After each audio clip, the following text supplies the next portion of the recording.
ভাইরা আমার, আজ দুঃখ ভরা ক্লান্ত মন নিয়ে আপনাদের সামনে হাজির হয়েছি। আপনারা সবই জানেন এবং বুঝেন আমরা আমাদের জীবন দিয়ে চেষ্টা করেছি, কিন্তু দুঃখের বিষয় আজ ঢাকা,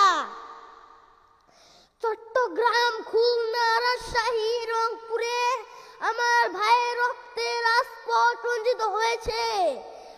আজ বাংলার মানুষ মুক্তি চায়, বাংলার মানুষ বাঁচতে চায়, বাংলার মানুষ তার অধিকার চায়।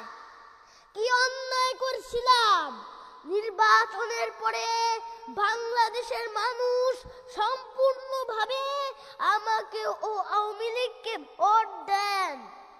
আমাদের ন্যাশনাল অ্যাসেম্বলি বসবে, আমরা সেখানে শাসনতন্ত্র তৈরি করব এবং এই দেশকে আমরা গড়ে তুলব। এদেশের মানুষ অর্থনৈতিক, রাজনৈতিক ও সাংস্কৃতিক মুক্তি পাবে। কিন্তু দুঃখের বিষয়, আজ দুঃখের সঙ্গে বলতে হয় 23 বছরের করুণ ইতিহাস, বাংলার অত্যাচারের, বাংলার মানুষের রক্তের ইতিহাস, 23 বছরের ইতিহাস, নরনারীর আর্তনাদের ইতিহাস, বাংলার ইতিহাস, এদেশের মানুষের রক্ত দিয়ে রাজপথ রঞ্জিত করার ইতিহাস। 1952 সালে রক্ত দিয়েছি, 1954 সালে নির্বাচনে জয়লাভ করেও আমরা গদিতে বসতে পারি নাই।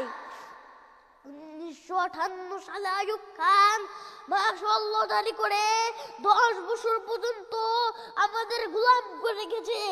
1966 সালে 6 দফা আন্দোলনে 7 জনে আমার ছেলেদের গুলি করে হত্যা করা হয়েছে। 1969 আন্দোলনে আইয়ুব খানের পতন হওয়ার পরে যখন ইয়াহিয়া খান সাহেব সরকার নিলেন, তিনি বললেন দেশের শাসনতন্ত্র দেবেন, গণতন্ত্র দেবেন, আমরা মেনে নিলাম। তারপরে অনেক ইতিহাস হয়ে গেল, নির্বাচন হলো। আমি প্রেসিডেন্ট ইয়াহিয়া খান সাহেবের সঙ্গে দেখা করেছি। আমি শুধু বাংলা নয়, পাকিস্তানের মেজরিটি পার্টির নেতা হিসাবে তাকে অনুরোধ করলাম 15 ফেব্রুয়ারি তারিখে আপনি জাতীয় পরিষদে অধিবেশন দেন।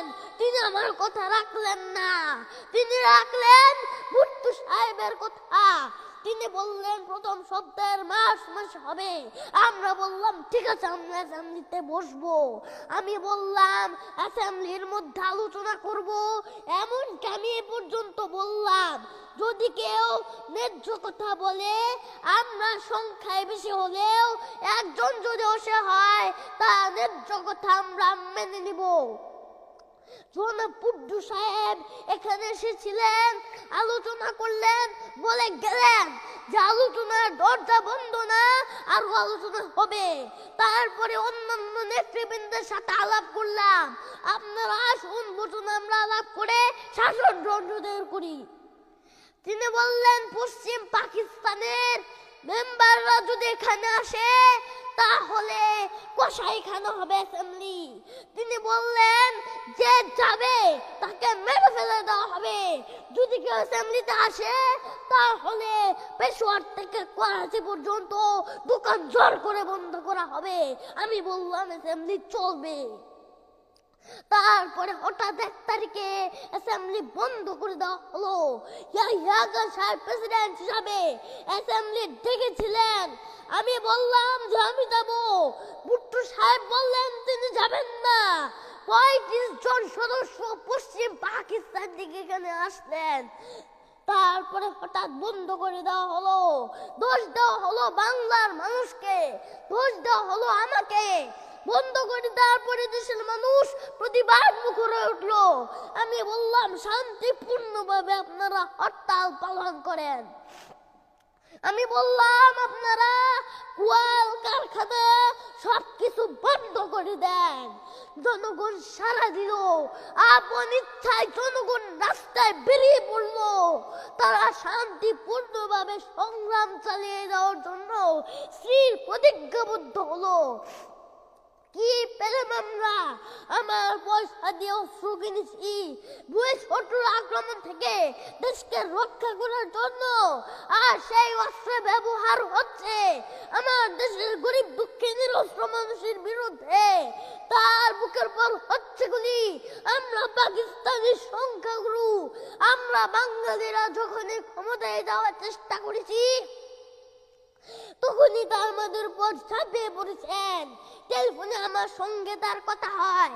তাকে আমি বলেছিলাম, জেনারেল ইয়াহিয়া খান সাহেব, আপনি পাকিস্তানের প্রেসিডেন্ট, দেখে যান কিভাবে আমার গরিবের উপরে, আমার বাংলার মানুষের বুকের উপরে গুলি করা হয়েছে, কি করে আমার মায়ের কুল খালি করা হয়েছে, কি করে মানুষকে হত্যা করা হয়েছে। আপনি আসুন, দেখুন, বিচার করুন। তিনি বললেন, আমি নাকি স্বীকার করেছি যে 10 তারিখে রাউন্ড টেবিল কনফারেন্স হবে। আমি তো অনেক আগে বলেছি কিসের আরটিসি, কার সঙ্গে বসবো, যারা আমার মানুষের বুকে রক্ত নিয়েছে তাদের সঙ্গে বসবো। হঠাৎ আমার সঙ্গে পরামর্শ না করে 5 ঘন্টা গোপনে বৈঠক করে যে বক্তৃতা তিনি করেছেন সমস্ত দোষ তিনি আমার উপরে দিয়েছেন, বাংলার মানুষের উপরে দিয়েছেন। ভাইরা আমার, 25 তারিখে সামনে কল করছে, রক্তের দাগ শুকায় নাই। আমি 10 তারিখে বলে দিয়েছি যে ওই শহীদ রক্তের উপর ফেলা দিয়ে আরটিসিতে মুজিবুর রহমান যোগদান করতে পারে না। অ্যাসেম্বলি কল করেছেন, আমার দাবি মানতে হবে। প্রথম, সামরিক আইন মাসল উদ্র করতে হবে। সমস্ত সামরিক বাহিনীর লোকদের বেলাকে ফেরত নিতে হবে। যেভাবে হত্যা করা হয়েছে তার তদন্ত করতে হবে। আর জনগণের প্রতিনিধির কাছে ক্ষমতা হস্তান্তর করতে হবে। তারপরে বিবেচনা করে দেখব আমরা অ্যাসেম্বলিতে বসতে পারবো কি পারবো না। এর পূর্বে অ্যাসেম্বলিতে বসতে আমরা পারি না। আমি প্রধানমন্ত্রী তো চাই না, আমরা দেশের মানুষের অধিকার চাই। আমি পরিষ্কার অক্ষরে বলে দেবার চাই যে আজ থেকে এই বাংলাদেশে কোর্ট কাছারি, আদালত, ফৌজদারি, শিক্ষা প্রতিষ্ঠান অনির্দিষ্টকালের জন্য বন্ধ থাকবে। গরিবের যাতে কষ্ট না হয়, যাতে আমার মানুষ কষ্ট না করে, সেই জন্য সমস্ত অন্যান্য যে জিনিসগুলো আছে সেগুলোর হরতাল কাল থেকে চলবে না। রিক্সা, ঘোড়া গাড়ি চলবে, রেল চলবে, লঞ্চ চলবে। শুধু secretariat, supreme court, high court, জজ কোর্ট, সেমি গভর্নমেন্ট দপ্তরগুলো অবদা কোনো কিছু চলবে না। 28 তারিখে কর্মচারীরা যে বেতন নিয়ে আসবেন, এরপরে যদি বেতন দেওয়া না হয়, আর যদি একটা গুলি চলে, আর যদি আমার লোকের উপর হত্যা করা হয়, তোমাদের উপর কাছে আমার অনুরোধ রইল, প্রত্যেক ঘরে ঘরে দুর্গ গড়ে তুলো। তোমাদের যা কিছু আছে তাই নিয়ে শত্রুর মোকাবেলা করতে হবে। এবং জীবনের তরে রাস্তাঘাট যা যা আছে সব কিছু আমি যদি হুকুম দেবার নাও পারি, তোমরা বন্ধ করে দেবে। আমরা ভাতে মারবো, আমরা পানিতে মারবো, তোমরা আমার ভাই, তোমরা বেড়ে থাকো, কেউ তোমাদের কিছু বলবে না। কিন্তু আর আমার বুকের উপর গুলি চালানোর চেষ্টা করো না। 7 কোটি মানুষকে দাবায় রাখতে পারবো না। আমরা যখন মরতে শিখেছি তখন কেউ আমাদের দাওয়াতে পারবে না। আজ যে সমস্ত লোক শহীদ হয়েছে, আঘাতপ্রাপ্ত হয়েছে, আমরা আওয়ামী লীগের থেকে যতদূর পারি তাদের সাহায্য করতে চেষ্টা করব। যারা পারেন আমার রিলিফ কমিটিতে সামান্য টাকা পয়সা পৌঁছাই দিবেন। আর এই 7 দিন হরতালে যে শ্রমিক ভাইরা যোগদান করেছে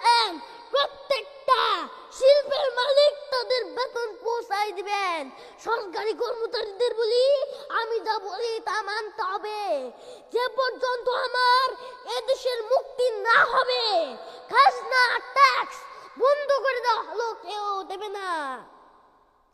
শুনেন, মনে রাখবেন, শত্রু বাহিনী ঢুকেছে, নিজেদের মধ্যে আত্মকলহ সৃষ্টি করবে, লুটতরাজ করবে।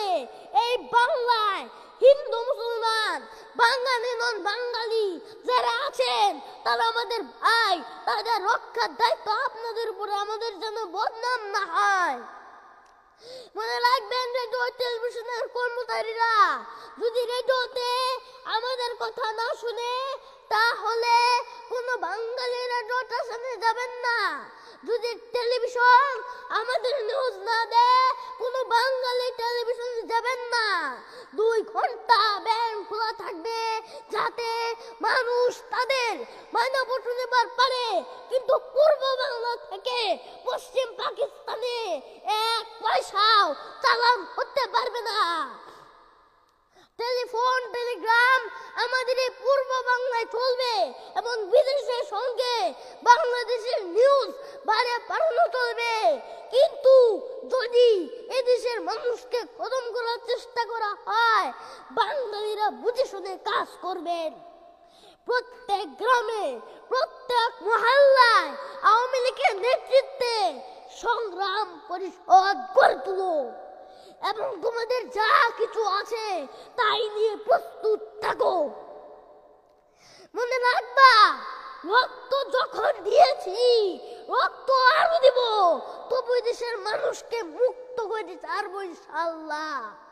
এবারের সংগ্রাম আমাদের মুক্তির সংগ্রাম, এবারের সংগ্রাম স্বাধীনতার সংগ্রাম। জয় বাংলা।